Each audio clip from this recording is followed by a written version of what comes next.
The last voice message from my son arrived 1 year after he was gone. The notification lit up her phone at 2:47 in the morning. Sarah Mitchell had trained herself to sleep through alerts years ago. She was a nurse at Mercy General in Portland, Oregon, and her body had learned to ignore the constant pings of shift changes and hospital group chats. But this sound was different. It wasn't the familiar chime of a text or the buzz of an email. It was a voice message from her son, her dead son, Huck. Sarah sat straight up in bed, the sheets pooling around her waist, her heart hammering against her ribs like a fist demanding to be let out. The screen glowed in the darkness of her small craftsman bungalow on Hawthorne Street. And there it was. Jake's name. His old number. His stupid selfie from 3 years ago, where he was grinning at the camera with that lopsided smile that made him look exactly like his father. One new voice message, 047. Her thumb hovered, trembled. Jake had been dead for 367 days. Second problem, she didn't listen to it. Not right away. Because Sarah Mitchell was a practical woman. A woman who had buried her only child on a rainy Tuesday in November at Riverview Cemetery. A woman who had stood in the receiving line for 4 hours while people she didn't know told her they were sorry.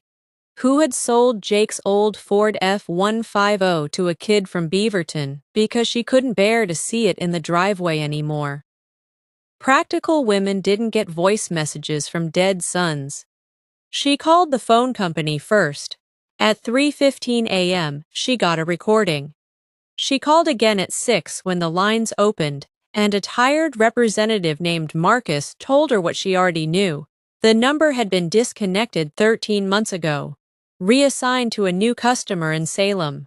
No, there was no way a message could come through from the old account. No, ma'am. I understand this is upsetting, but perhaps you received it before he passed, and it only just now delivered due to a network delay? It says today, Sarah said, her voice flat. November 14th. It says today. Ma'am, I'm very sorry for your loss, but numbers don't send messages by themselves. She hung up. She called the Salem number. It rang 4 times and went to voicemail. A woman's voice, professional, cheerful. Not Jake. Never Jake. Sarah did what any mother would do. She listened to the message. The audio crackled for 2 seconds of dead air. Then, "Hey, Mom!" Jake's voice. Thick with that slight rasp he got when he was tired, when he'd been up too late working on his music in the garage apartment he rented in southeast Portland. Sarah's breath stopped. Her hand went to her mouth. I know it's late, or early. I don't even know what time it is anymore. A pause. She could hear him shifting, could picture him running his hand through his dark hair the way he always did when he was nervous. I keep thinking about that night at Cannon Beach, remember? I was 8, maybe 9, and I got caught in the rip current. You came in after me in your clothes, Mom. You didn't even take your shoes off. You just ran. Sarah remembered. She remembered the Pacific cold like a knife. The way Jake's small hand had gripped hers. The way they'd both collapsed on the sand while her husband David, David, gone 5 years now from the cancer, had stood there with his hands on his knees, laughing and crying at the same time. I've been thinking about that a lot, Jake continued. About how you never hesitated, not for 1 second. And I know I didn't always make it easy. The drinking, the pills, the rehab that didn't stick. I know I broke your heart, Mom. I know I broke it 100 times before I finally, he stopped, cleared his throat. Before I finally broke it for good. Sarah was crying now, the tears hot and silent, running down her face and dripping onto the screen of her phone. She didn't wipe them away. But here's the thing, Jake said, and his voice changed. It got stronger. You never stop swimming out for me. Every single time. And I need you to know. I need you to know that I felt it. Even at the end, when I was alone in that apartment and the world was too loud and too quiet at the same time, I felt you swimming. I felt you coming. The message crackled again. Sarah leaned in, pressing the phone to her ear so hard it hurt. There's something I never told you, Jake whispered. Something I found. In Dad's things, after he died. In that old cedar chest in the basement. I was going to tell you. I was going to tell you a lot of things. But I ran out of time, and I'm so sorry, Mom. I'm so sorry I ran out of time. Another pause, longer this time. Sarah could hear him breathing, shallow and quick, the way he did when anxiety gripped him. But maybe time isn't what I thought it was, he said finally. Maybe it's more like the ocean. Maybe it just keeps moving and we're all in it together, and the people we love don't really leave. They just swim a little farther out. And maybe if we listen hard enough, we can still hear them. The message ended. Sarah sat in the dark, her phone pressed to her chest, her body shaking with sobs she couldn't control and didn't try to. Outside, Portland began to wake up. Cars on Hawthorne, the distant sound of a train, the first gray light of a November morning that looked exactly like the morning she'd gotten the call from the police. But something was wrong. She pulled the phone back, wiped her eyes, and listened again, and again. And on the fourth listen, she heard it. The background noise behind Jake's voice. Faint, almost imperceptible. But there, a piano, not just any piano, her piano. The old upright Baldwin she'd sold 6 months ago to a music teacher in Lake Oswego because she couldn't stand to look at it. Because Jake had learned to play on those yellowed keys. Because every time she passed it in the living room, she could see him at 10 years old, frowning in concentration, his small fingers stumbling through Für Elise. The piano was in her house in the recording, which meant Sarah was out of bed and down the stairs before she realized she'd moved, her bare feet cold on the hardwood, her phone clutched in her hand like a lifeline. The living room was empty, gray morning light filtering through the curtains, dust motes dancing in the stillness.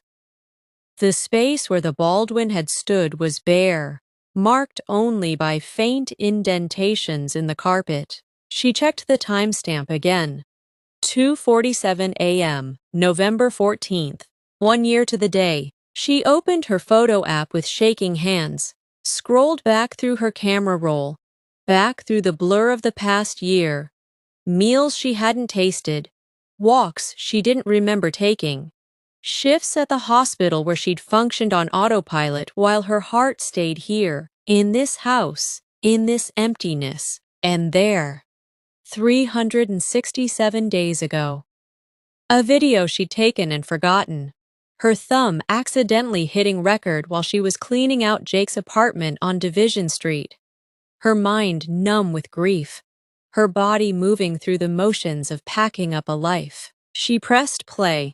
The video was shaky, poorly framed, mostly showing the floor of Jake's bedroom. But the audio was clear. She could hear herself in the background, opening drawers, crying softly, and she could hear Jake. Not Jake in the room. Jake on a recording. Playing on a loop from some device she hadn't noticed, some old phone or recorder he'd left behind. His voice, thick with that slight rasp, speaking the exact same words she'd just heard on her phone. "Hey, Mom, I know it's late." Sarah sank to her knees on the carpet, right there in the empty living room where the piano used to stand. The video kept playing, her past self oblivious in the background, while Jake's recorded voice filled the silence of the apartment he'd never come home to. She watched the whole thing, all 47 seconds. And when it ended, She sat in the gray morning light and understood. The message hadn't come from beyond the grave, it had come from a forgotten file, a delayed upload, a technical glitch in some cloud server that had finally, after a year of digital limbo, pushed the recording through to her phone. A ghost in the machine, nothing more. But the piano. She played the voice message again, turned the volume all the way up, pressed the speaker to her ear. And there it was. That faint, unmistakable sound of the Baldwin, the slightly flat middle C, the squeak of the sustain pedal that she'd meant to fix 100 times and never did. The piano in her house. While Jake recorded the message, which meant he'd been here, in this room, at that piano. And she'd never known. Sarah got up and walked to the basement door. She hadn't been down there since David died.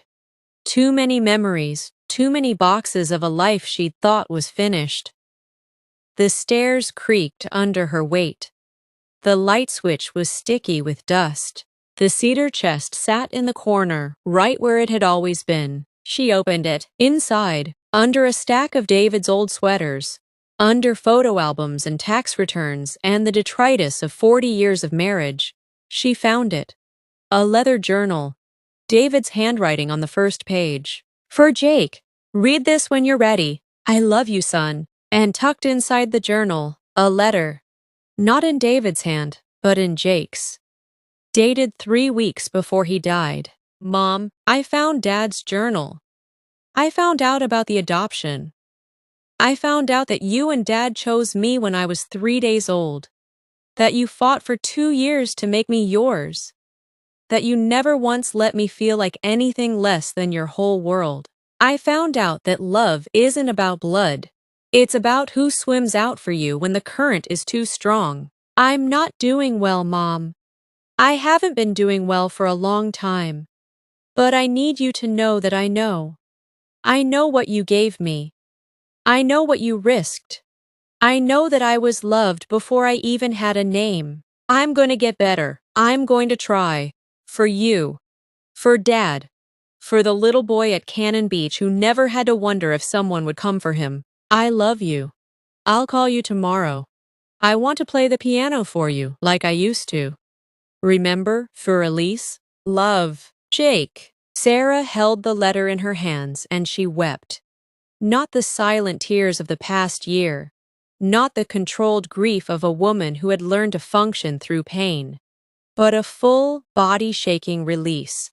A sound that filled the empty basement and rose up through the floorboards of the empty house. He had been here. He had played the piano one last time. He had recorded a message he never sent. A message that had wandered through digital space for a year. A message that had found her on the anniversary of the worst day of her life. And in the letter, the hope, the intention, the love that outlasted the darkness that had finally taken him. She didn't know if it was a miracle or a glitch. She didn't know if Jake's voice had truly reached across some boundary, or if it was just electrons and algorithms and cosmic coincidence. But she knew this. She had heard her son tell her he felt her love. She had learned that he had known, truly known, what she had given him. She had found a letter that said, I love you and I'm going to try in the same breath. And even though the trying hadn't been enough, the love had been. That was the message. That was the gift. Not from beyond the grave. From within it. From the part of Jake that had been good and hopeful and grateful. The part that his addiction and his depression had never quite managed to kill. The part that had recorded a message on her piano and written a letter to his mother and left them both where she would find them, in time, when she was ready. Sarah folded the letter carefully and put it in her pocket. She climbed the basement stairs. She opened the curtains and let the gray November light fill the living room, and for the first time in a year, it didn't look empty to her. It looked like a room where love had lived. She picked up her phone. She opened the voice message. She pressed play. Hey, Mom. And this time, she smiled through her tears. Closing note. Hey there, friend. If you've made it this far, thank you for staying with Sarah's story. Grief is an ocean, isn't it? And sometimes the people we love send us messages in ways we don't expect. A song on the radio, a dream that feels too real, a memory that hits us at 2:47 in the morning when we need it most. If you're struggling right now, if the current feels too strong, please reach out. The National Suicide Prevention Lifeline is available 24/7 at 988. Someone will answer. Someone will swim out for you. That's a promise. And if this story moved you, if it reminded you of someone you love or someone you've lost, hit that subscribe button. This channel is about real American stories. The hard ones, the hopeful ones, the ones that remind us we're not alone in this beautiful, broken country of ours. From Portland to Pensacola, from Cannon Beach to the Carolina coast, we're all just trying to find our way back to shore. Subscribe for more emotional American stories. Leave a comment if this one touched your heart. And remember, kindness is never wasted, hope is never foolish, and love doesn't end just because someone swims a little farther out. Good luck out there. We'll see you on the next one. Subscribe for more emotional American stories.